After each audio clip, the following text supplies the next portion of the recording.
السلام عليكم طلاب الصف الثالث الثانوي. معاكم مسيو جميل احمد. ان شاء الله النهارده هنبتدي مع بعض اول حصه في حصص كورس التاسيس. هنبتدي على بركه الله. هنشوف مع بعض النهارده ليه ديترمينو. ليه ديترمينو بيقصد بيها المحددات. سيبك من اسمها بالفرنساوي، اعرف بس المحددات. ودي تعتبر حصه مهمه لانها تساعدنا جدا في فهم منهج ثالثه، وكمان بيجي عليها اسئله كتيره في الامتحان. طيب قبل ما نشوف المحددات خلينا نفتكر مع بعض لي فويل. لي فويل اللي هي الحروف المتحركه. ايه هي الحروف المتحركه في الفرنساوي؟ عندي الاو، ا، او، يو، اي. هتلاقيهم دولت الخمسه بتوع الانجليزي، فانت كده حافظهم. هتزود بقى عليهم اتنين زياده يا بطل اللي هما الاجريك والاش. يبقى ببساطه الحروف المتحركه في الفرنساوي الخمسه بتوع الانجليش زائد الاجريك والاش. طيب المطلوب مني ايه؟ ان انا احفظ الحروف ديت. طب انا حفظتها هستخدمها في ايه؟ ان في كلمات لو بدأت بحرف من الحروف ديت الكلمة اللي قبلها او بعض الكلمات لو جت قبلها الحرف الاخير منها بنحذفه ونحط مكانه ابوستروف. يعني ايه؟ يعني مثلا هنا هنلاقي جام، هتلاقي هنا في ابوستروف. ليه بقى حطينا ابوستروف؟ الجو دي اساسا اللي هي جي ابوستروف كان اصلها اللي هي الجو ديت، بس الجو عشان جه بعدها كلمه بادئه بحرف فويل حرف متحرك فحذفنا اخر حرف منها وحطينا ابوستروف. طب هل معنى كده ان اي كلمه بادئه بحرف من الحروف ديت الكلمه اللي قبلها احذف الحرف الاخير واحط مكانه ابوستروف؟ لا، هي بس بعض الكلمات هنشوفها ان شاء الله خلال المنهج زي الجو كده. تمام؟ دي اول نقطه. طيب النقطه الثانيه ان الاش في بعض الكلمات بتكون متحركه وفي البعض الاخر بتكون ساكنه. يعني ايه؟ يعني الكلمه لو بادئه بحرف الاش ممكن الاش دي تكون ساكنه او متحركه. طب انا هعرف منين؟ لما ناخد الكلمه هبقى مكتوب جنبها او انا هقول لك. تمام؟ طيب الملحوظه الثالثه بالنسبه لحرف الاجريك. الاجريك لو جه في بدايه كلمه بيكون ساكن. يعني ايه الكلام ده؟ يعني مثلا هنا بقول له يا اخت، هنا يا اخت حرف الاجريك يعتبر حرف متحرك، بس الحرف اللي قبله ما حذفتش الاو حطيت ابوستروف، لا كتبت له عادي. طب ليه؟ لان الاجريك هنا جاي في بدايه كلمه. تمام؟ نفس الكلام هنا قلت لو يوجا، نفس الكلام الاجريك جاي في بدايه كلمه فاللو فضلت زي ما هي ما تحولتش الابوستروف لان الاجريك هنا يعتبر ساكن. طيب امتى يكون متحرك؟ لو جاي لوحدها. زي مثلا هنا بقول جي في، هتلاقي هنا الاجريك لوحدها اللي هي جايه كضمير، هناخده ان شاء الله في الوحده الرابعه. فعامه الاجريك عشان لوحدها فهي متحرك، انما لو جاي في بدايه كلمه زي بالشكل ده تبقى ساكنه. بس كده يبقى خلاص الكلام ده كله ايه؟ ان انا بحفظ الحروف المتحركه اللي هم الخمسه بتوع الانجليزي زائد الاجريك والاش، وعرفت استخدامها ان لو كلمه بادئه بحرف منهم وفي بعض الكلمات لو جت قبلها بيتحول الحرف الاخير فيها الابوستروف، وقلت بعض الكلمات مش كل الكلمات فناخد بالنا من دي. بالنسبه للاش بتبقى ساعات متحركه وساعات ساكنه، والاجريك لو جايه في بدايه كلمه زي الشكل ده تبقى ساكنه، لو جايه لوحدها تبقى متحركه. وده يا شباب كل حاجه خاصه بالفويل او هي الحروف المتحركه. نرجع بقى لموضوعنا الاساسي وهو المحددات، نشوفها مع بعض. لازم اعرف المعلومه ديت ان اي اسم في اللغه الفرنسيه ما عدا اسماء الاشخاص لازم يسبق بمحدد. يعني ايه الكلام ده؟ يعني لو عندي اسم شخص او اسم بني ادم بيتكتب عادي زي مثلا علي، منى، هتلاحظ مكتوب ما قداموش اي حاجه، كتب على طول عادي بس اول حرف كابيتال. انما مثلا لو عندي اسم زي كلمه كلب اللي هي شيان، فده مش اسم بني ادم فلازم احط قبله محدد، اقول مثلا شيان. مثلا كلمه زي قلم اللي هو ستيلو فلازم برضه احط قبله محدد فاقول لو ستيلو. تمام؟ ببساطه اي اسم ما عدا اسماء البني ادمين لازم احط قبلهم محدد، ده الاسم بيجي قبله محدد. طيب المحدد ده يعني ايه محدد اساسا؟ من اسمه كده محدد يعني بيحدد لي حاجه، فبيحدد لي الجونر اللي هو النوع والنومبر اللي هو العدد. وزي ما قلت لك سيبك من اساميهم بالفرنساوي ديت، اعرف النوع والعدد. النوع بيقصد بيه اللي هو ماسكولان يعني مذكر، فيمينا يعني مؤنث، والنومبر اللي هو العدد بيقصد بيه سانجلييه مفرد وبلوريال جمع. يعني ببساطه المحدد اللي جاي قبل الاسم ده بيعرفني الاسم ده مذكر ولا مؤنث، مفرد ولا جمع، بس دي كل القصه. طيب ايه هي المحددات اللي عندي في اللغة الفرنسية؟ اول نوع معانا من المحددات les articles indéfinis اللي هي ادوات النكرة. ادوات النكرة 3 ادوات وهم un une des. واخد بالي ان ال3 دولت اسمهم ادوات النكرة. يعني مثلا في المنهج لما نيجي ناخده ان شاء الله، لما اقول لك ان الضمير مثلا الان بيحل محل مفعول مسبوق باداه نكره، يبقى انت على طول عارف اداه النكره اللي هم الان والان والدي، مش تكون لسه هتروح تدور عليهم وتحفظهم. فانت احفظهم دلوقتي، اعرف اساميهم ان الان والان والدي دي اسمها ادوات النكره، لان في طلبه بتحفظهم بس الان والان والدي ما تعرفش هم اساسا بتوع ايه او اسمهم ايه. ناخد بالنا ان دولت اسمهم ادوات النكره. تمام. طيب احنا قلنا دي محددات يعني بتيجي قدام الاسم، فالآ بيجي بعدها اسم مفرد مذكر. على سبيل المثال كلمة زي دي ان جارسون. هنا عندي جارسون ده مفرد وكمان مذكر، لأن جارسون يعني ولد ومش اسم بني آدم، فلازم أحط قبله محدد. طب أحط أنهي واحد؟ هلاقي إن الآ بيجي بعدها مفرد مذكر وجارسون فعلا مفرد مذكر، فأحط قبلها الآن وأقول ان جارسون يعني ولد. نفس الكلام هنا ان كاييه، عشان كاييه مفرد مذكر حطيت قبلها الان. طب في طالب يقول طب انا يا مسيو مش هكتب الان دي، هيبقى صح ولا غلط؟ تعتبر في بعض الحالات غلط، لان في الحاله دي الاسم يعتبر ناقصه حاجه، فلازم احط الاداه. طالما مش اسم بني ادم يبقى لازم احط الاداه اللي هي المحدد. تمام. طيب الان بيجي بعدها اسم مفرد مؤنث، زي مثلا على سبيل المثال لما اقول ان في. ان في يعني فتاه، هلاقي هنا في اللي هي الفتاه اسم مفرد وكمان مؤنث، فاحط قبله الان. نفس الكلام هنا ان بوخت، بوخت عشان مفرد مؤنث حطيت قبله الان. طب الدي بيجي بعدها اسم جمع بنوعيه، بنوعيه يعني مذكر ومؤنث. يعني لو الاسم جمع بحط قبله الدي، زي مثلا دي جارسون الاولاد، هنا عشان جمع حطيت الدي. هنا دي في فتيات، هنا عشان جمع حطيت الدي. يبقى باختصار ان انا اعرف ان الان بيجي بعدها مفرد مذكر، الان مفرد مؤنث، الدي جمع. وابص على الكلمه لو لقيتها مفرد اشوف لو مذكر احط الان، لو مؤنث بحط الان، لو جمع بحط الدي. تمام. دي اول جزئيه. طيب نيجي بقى على نقطه مهمه، مثلا كلمه زي دي انكاي.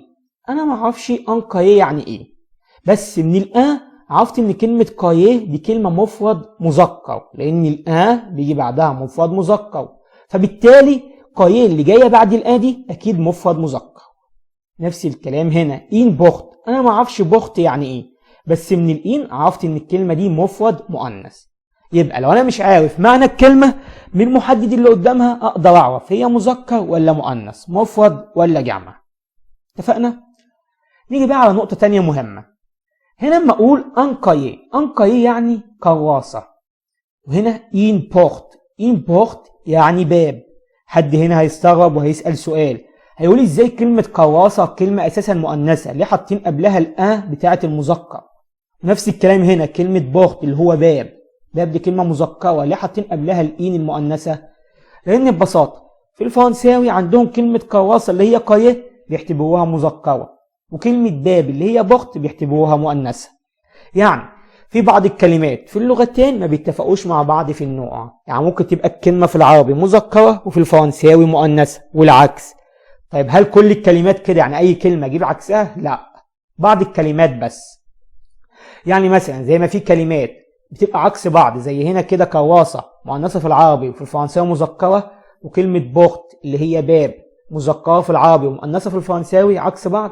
هتلاقي في كلمات شبه بعض، زي مثلا كلمة قلم في العربي مذكر وفي الفرنساوي مذكر. كلمة زي ترابيزة، ترابيزة في العربي مؤنث وبرضه في الفرنساوي مؤنث. يبقى ببساطة بعض الكلمات تختلف عن بعض في النوع في اللغتين. طيب أنا في الامتحان هعرف إزاي إن كانت الكلمة مذكر ولا مؤنث في الفرنساوي؟ ما هو مش كل الكلمات شبه بعض. ببساطة لما تيجي تحفظ الكلمة لازم تحفظها بالأداة بتاعتها أو المحدد بتاعها. يعني لما تيجي تحفظ كلمة كراسة ما تقولش كايه، لا كده غلط وهتتلخبط، لازم احفظها كايه عشان اعرف هي مذكر ولا مؤنث في الفرنساوي. اما اجي احفظ كلمة باب ما اقولش بوخت، هيبقى غلط، لازم احفظها ان بوخت. يعني لما اجي احفظ الكلمات هتلاقيها متقسمة في الملزمة او متقسمة في الملخص، جزء للكلمات المذكرة وهتلاقيها كلها واخدة الان، وجزء الكلمات المؤنثة وكلهم واخدين الإين، فلازم أحفظها بالأداة بتاعتها الأ أو الإين. اتفقنا؟ يبقى خلاصة الكلام هنا أنا المفروض أعرف إن أدوات النكرة 3 أدوات اللي هم أ إين دي. الأ بيجي بعدها مفرد مذكر، الإين مفرد مؤنث، والدي الجمع. طبعا بيجي بعدهم أسماء، دي حاجة خلاص معروفة. الحاجة التانية إن لو مش عارف معنى الكلمة أقعد أقرأ في الكلمة دي مذكر أو مؤنث من المحدد بتاعها، واخد بالي لما اجي احفظ الكلمات لازم احفظ الكلمه بالاداه بتاعتها او المحدد بتاعها، عشان الكلمات مش دايما بتتفق في النوع، في كلمات بتبقى عكس العربي. ده اول نوع معانا من المحددات.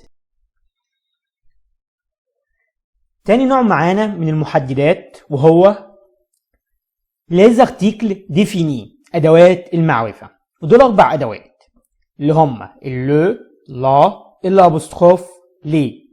ودول في العربي بيساووا الالف واللام اللي هم ازاي بالانجلش. يبقى ادوات المعرفه لو، لا، الابوستروف، لي. لازم طبعا احفظهم كويس.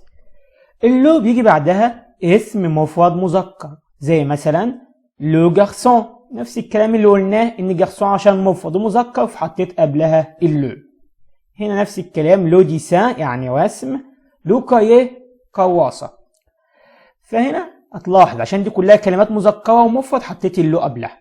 طب هنا حد هيسال سؤال هيقول يا مسيو هنا حضرتك قايل لو جارسون ومن شويه قايلين ان جارسون، ايه الفرق بينهم؟ ببساطه هنا ان جارسون دي كانت اداه نكره، يعني لما اقول ان جارسون دي معناها ولد من غير الالف واللام، كلمه نكره. انما هنا لو جارسون دي اداه معرفه يعني بتساوي الالف واللام، يعني هنا بقول الولد. يعني ببساطه لو عايز اقول الكلمه من غير الالف واللام بستخدم ادوات النكره اللي هم الان والان والدي. لو عايز اقول الكلمه بالالف واللام معرفه بستخدم ادوات المعرفه اللي هم اللو واللا والابوستروف واللي. اتفقنا عشان ما يتلخبطش، يعني بستخدم اداه النكره او المعرفه على حسب السياق او اللي انا عايز اقوله. طيب تاني حاجه الله بيجي بعدها اسم مفرد مؤنث زي مثلا لا في، الفتاه، لا كلاس، الفصل. وناخد بالنا الفصل في الفرنساوي كلمة مؤنثة. لا بورت، الباب. بعد كده عندنا ال ابوستروف. ال ابوستروف بيجي بعدها اسم مفرد سواء بقى مذكر او مؤنث بس بادئ بحرف متحرك. فاكرين الحروف المتحركة اللي خدناها في اول الحصة؟ فلو كلمة مفرد اهم حاجة مفرد وبادئه بحرف منهم بنحط قبلها ال ابوستروف، يعني بنحطش اللو ولا الله، بنحط بدلهم ال ابوستروف. زي مثلا هنا إليف دي كلمة مفرد وبدأ بحرف متحرك فحطيت قبلها ال ابوستروف بقت ليليف التلميذ او التلميذة. هنا لوم او رجل نفس الكلام مفرد والقش هنا متحركة فحطيت ال ابوستروف. ليكول المدرسة عشان مفرد وبدأ بحرف متحرك حطيت ال ابوستروف. بعد كده عندي اللي بيجي بعدها اسم جمع لنوعين يعني مذكر ومؤنث، سواء بادئ بقى بساكن بادئ بمتحرك، هو طالما جمع حط اللي. زي مثلا لي جارسون الاولاد، لي في الفتيات، لي زيكول المدارس، لي زيليف التلاميذ. واخد بالي هنا بادئه بحرف متحرك بس جمع حطيت اللي. عشان احط ال ابوستروف لازم يكون الاسم مفرد، ده اهم حاجه لان في طلبه بيقوموا شايفين الحرف المتحرك يقوموا حاطين جاوي ال ابوستروف في حين اساسا ان الاسم جمع وبياخد اللي. ناخد بالنا من الجزئيه ديت. يبقى تاني نوع من المحددات ادوات المعرفه اللي هم اللو، الله، ال ابوستروف، اللي. اللو بيجي بعدها مفرد مذكر، الله مفرد مؤنث، ال ابوستروف مفرد بادئ بمتحرك، واللي الجمع. وده يا شباب يعتبر تاني نوع معانا من المحددات. نيجي بقى على النوع الثالث وهو les adjectifs démonstratifs، صفات الاشاره. ايه هي صفات الاشاره؟ ce، cette، cette، سي. نلاحظ هنا دي اسمها ست بس بتي واحدة، وهي دي ست نفس النطق بس باتنين تي. سو يعني هذا، ست يعني هذا، ست هذه، سي هؤلاء. طيب بنستخدمهم ازاي؟ سو الأولانية اللي بمعنى هذا بيجي بعدها اسم مفرد مذكر بس يبدأ بساكن زي مثلا سو جارسون. جارسون ده مفرد ومذكر بس في صفات الإشارة لو هحط حاجة من دولت لازم أسأل نفسي، لو قلت مفرد مذكر أسأل نفسي سؤال كمان، هل بادئ بساكن ولا متحرك؟ هلاقي هنا جارسون بادئه بحرف ساكن لانه مش من الحروف المتحركه اللي احنا حفظناها في اول الحصه.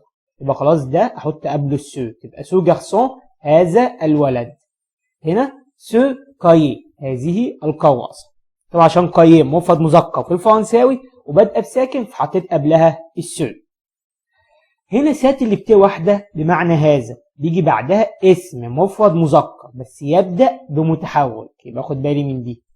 زي مثلا ساتامي، هنا امي ده مفرد ومذكر بس بادئ بحرف متحرك، حط قبله سات اللي بتاع واحده. ساتامي هذا الصديق. هنا سات هذا الرجل. هنا عشان برضه مفرد ومذكر بس بادئ بحرف متحرك حطيت سات اللي بتاع واحده.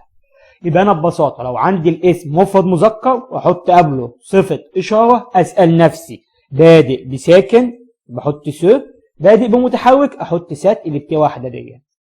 طب سات اللي باتنين ت دي بمعنى هذه يجي بعدها اسم مفرد مؤنث سواء بقى بادئ بساكن بادئ بمتحرك، هو طالما مفرد ومؤنث حط السات. زي مثلا سات في هذه الفتاة، ساتامي هذه الصديقة، ساتيكول هذه المدرسة. دي كلهم عشان مفرد مؤنث حطيت سات سواء بقى بادئ بساكن بادئ بمتحرك مش هتفرق. آخر حاجة السي يجي بعدها اسم جامع بنوعيه يعني مذكر ومؤنث، أيا كان الجمع ده سواء بادئ بساكن بادئ بمتحرك هو طالما جمع حط السي. زي مثلا سي جارسون هؤلاء الأولاد عشان جمع حطيت قبلها السي. سي في هؤلاء الفتيات. سي زيكول هذه المدارس. سي زوم هؤلاء الرجال.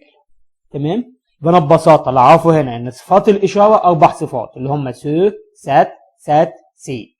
سو بيجي بعدها مفرد مذكر بادئ بساكن، سات بيجي بعدها مفرد مذكر يبدأ بمتحرك، سات اللي باتنين تي مفرد مؤنث، سي الجمع.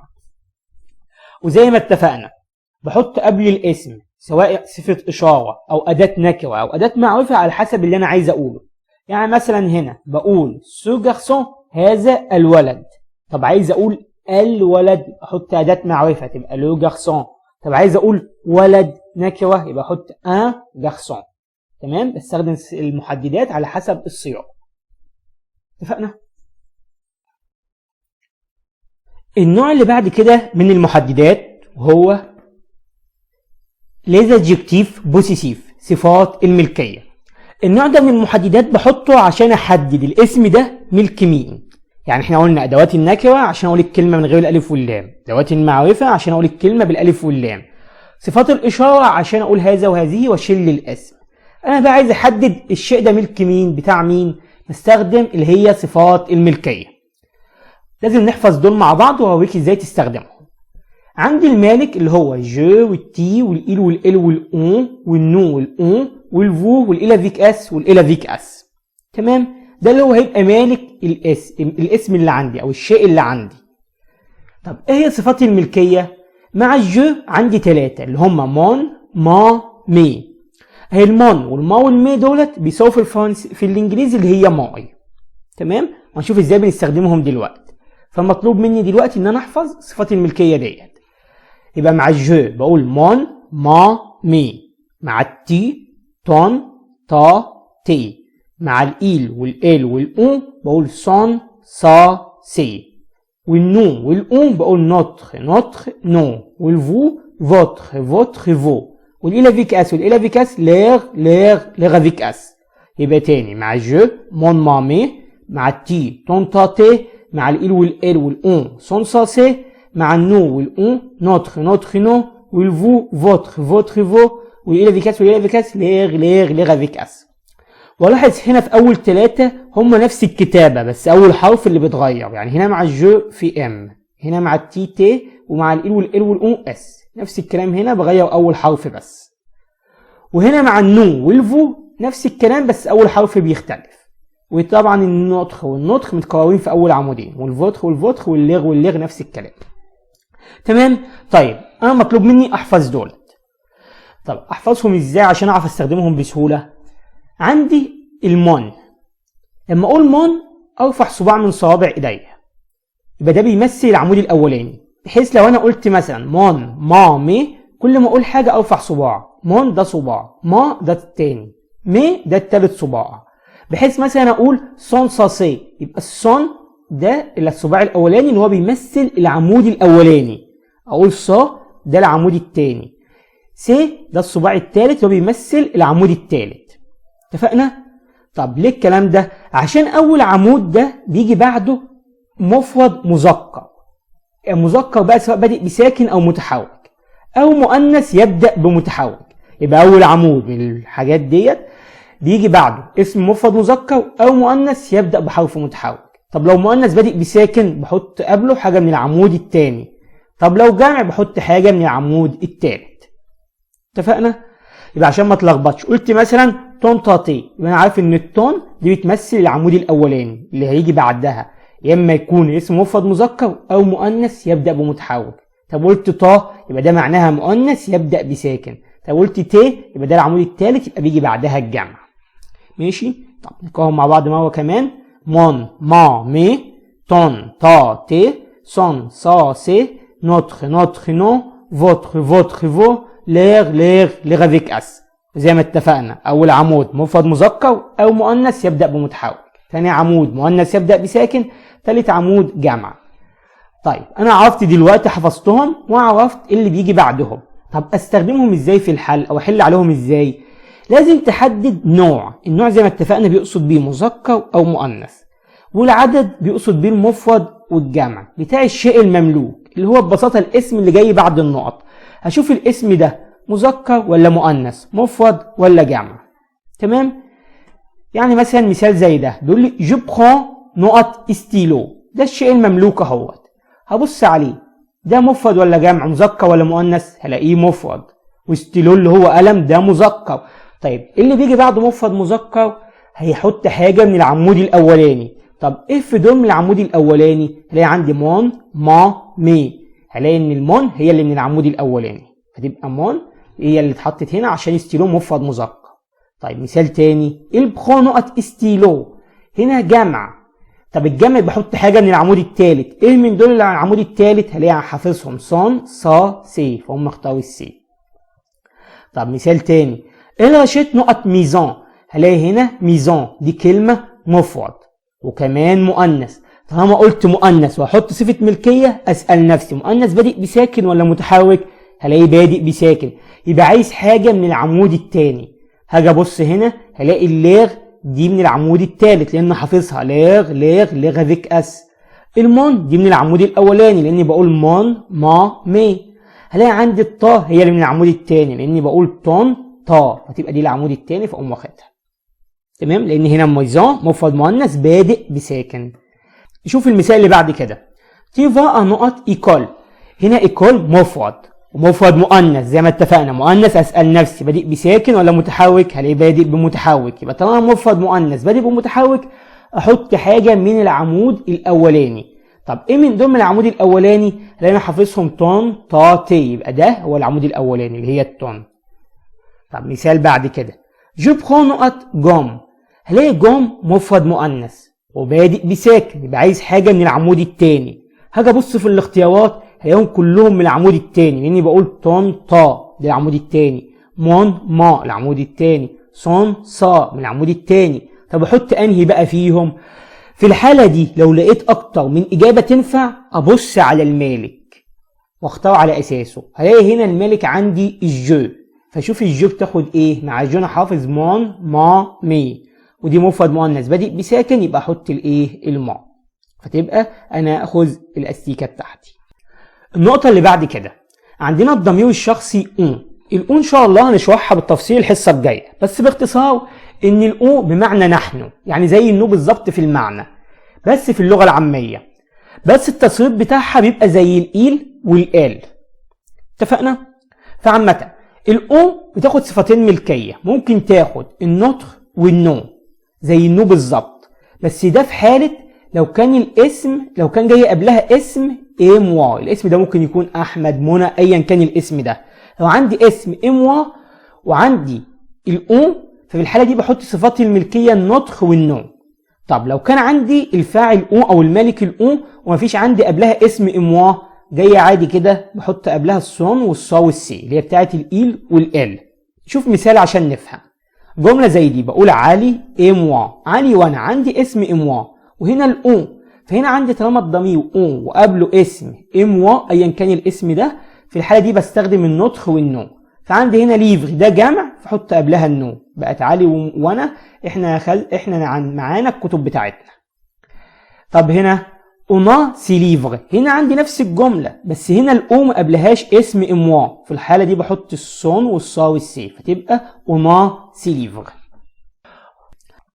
يبقى انا ببساطة بحفظ صفات الملكية وبعرف كل عمود بيجي بعده ايه بالظبط، نوع الاسم اللي بيجي بعده، وعشان احل صح بشوف الاسم اللي عندي واختاره على اساسه، ولو لقيت اكتر من اجابة تنفع ببص على الفاعل واحط من اللي هو الصفات الملكية الخاصة بالفاعل ده، واخد بالي ان الاو لو عندي قبله اسم اموا في الحالة دي بستخدم صفات الملكية اللي هي نطخ نطخ نو، ولو عنديش قبله اسم اموا في الحالة دي بستخدم صفات الملكية اللي هي صون صا سي.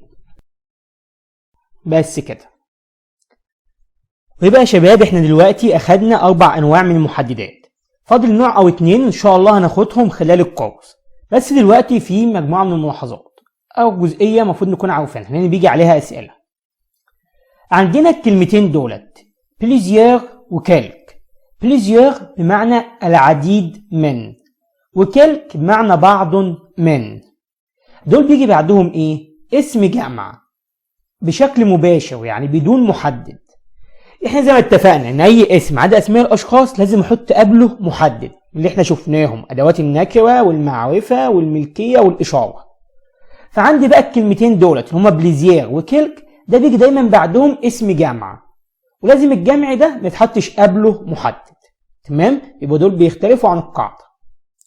زي مثلا ما اقول بليزير ليفر سون يوتيل، يعني العديد من الكتب بتكون مفيده. هلاقي هنا كلمه ليفر جمع بس عشان جايه بعد كلمه بليزير جايه من غير محدد. نفس الكلام هنا جو ريغارد كيلكي فيلم، انا اشاهد بعض الافلام، فهنا فيلم جمع بس عشان جايه بعد كلمه كلك محطناش محدد. اتفقنا؟ هو السبب عشان بليزير وكلك دي تعتبر نوع من المحددات، بس يعني مش عليكم الكلام ده فاعرفوهم بس كده ان بليزير وكلك ده بيجي دايما بعدهم اسم جمع والجمع ده بيكون من غير محدد. طيب النقطة اللي بعد كده عندنا كلمة كل. كل في الفرنساوي لها أكتر من معنى. أول حاجة اللي هي شك. شك بمعنى كل بيجي بعدها اسم مفرد، يبقى اللي فوق دول قلنا بيجي بعدهم جمع، دي بقى بيجي بعدها مفرد.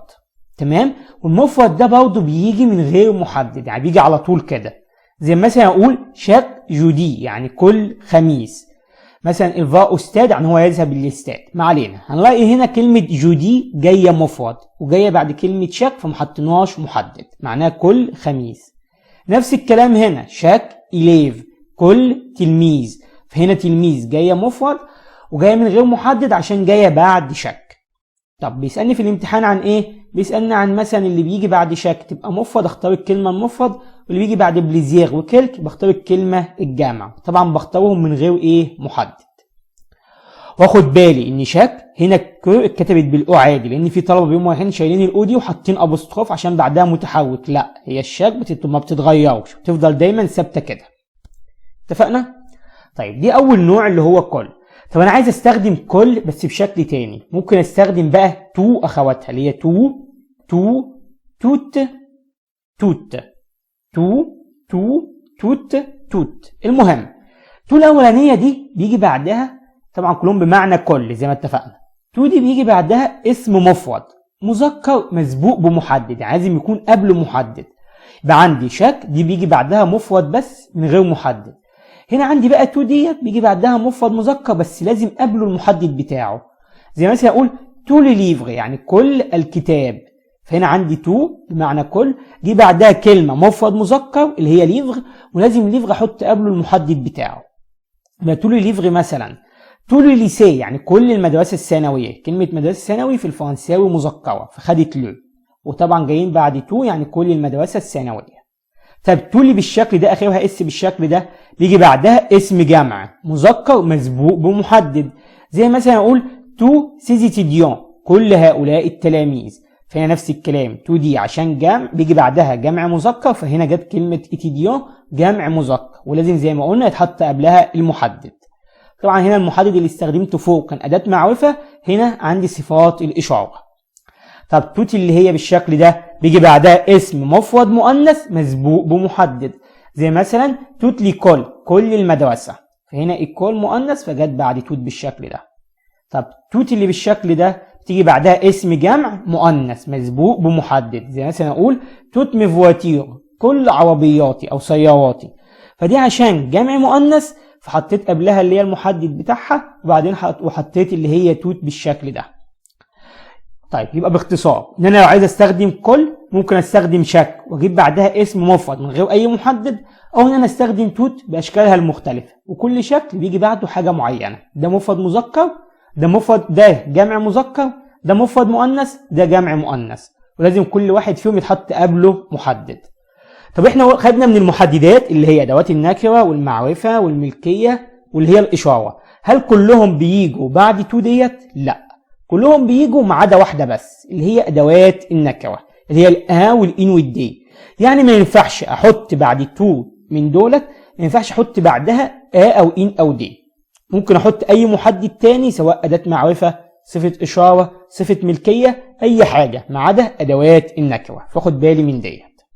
اتفقنا؟ طيب يا شباب، احنا دلوقتي يعتبر خلصنا اول جزئيه او اول حصه في الكورس. فدلوقتي انت هتذاكر ازاي؟ دلوقتي هتلاقيني سايب لك ملزمه، الملزمه دي هتحملها، هتلاقي فيها شرح اللي احنا اخدناه كله مكتوب، وهتلاقي مجموعه من الكلمات والاسئله. طب اتعامل معاهم ازاي؟ هنشوف مع بعض. لما تحمل الملزمه هتلاقيها بالشكل ده، هتلاقي في الاول اللي هي الحروف المتحركه والمحددات زي ما اتكلمنا عنها، وبعدين ادوات النكره والمعرفه والاشاره والملكيه، وهتلاقي هنا الجزئيه الاخيره بتاعت بليزير وكل، وهتلاقي بعد كده عندنا مجموعه من الكلمات. الكلمات دي مقسومه الكلمات ماسكولا نو ماسكولا، كلمات مذكره هتلاقي كلها واخده الأ، لازم نحفظها كويس، والثانيه اللي هي الكلمات المؤنثه النو فيمينا، هتلاقيهم صفحتين. الصفحتين دولت عباره عن كلمات الوحده الاولى اللي تعتبر نص المنهج بتاع الترم الاول بتاع سنه اولى. يعني لو انت حفظت دولت يعتبر كده حفظت كلمات بتاعت الترم الاول، نص كلمات الترم الاول بتاعت اولى ثانوي كلها. اتفقنا؟ لازم نحفظهم كويس. ولما تيجي تذاكر او تحفظ حاول اكتر ما تكتب الكلمه ان انت لما تشوف الكلمه تعرف معناها. يعني مثلا غلطت في حرف او كده مش مشكله، المهم ما تشوف الكلمه تعرف معناها، تعرف مذكر ولا مؤنث.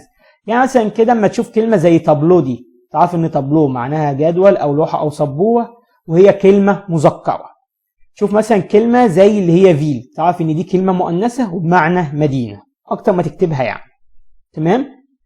طيب بالنسبه للكلمات دي هتلاقي سايب لك كود هنا ان شاء الله هبقى اضيفه، او هتلاقيني عامل لك فيديو للنطق بتاعها. طيب بعد ما احفظ الكلمات هلاقي هنا مجموعه من الاسئله، دي اسئله بيقول لي حط ادوات النكره زي ما اتفقنا.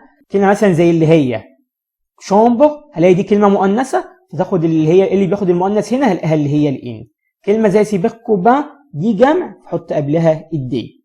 وبعدين كده هلاقي اللي هي بتاعت ادوات المعرفه نفس الكلام، وهنا صفات الملكيه، وبعدها هلاقي صفات الاشاره، وبعدين اللي هي التو والشك. فعامه دي اللي هي الاسئله. تحفظ الاول الكلمات بعد ما تذاكر اللي هي الحصه ان شاء الله، وبعدين تحل الاسئله ديت وهبقى انزل لكم الحل بتاعها. لو في اي سؤال او جزئيه مش فاهمها تواصل معايا. السلام عليكم ورحمه الله وبركاته.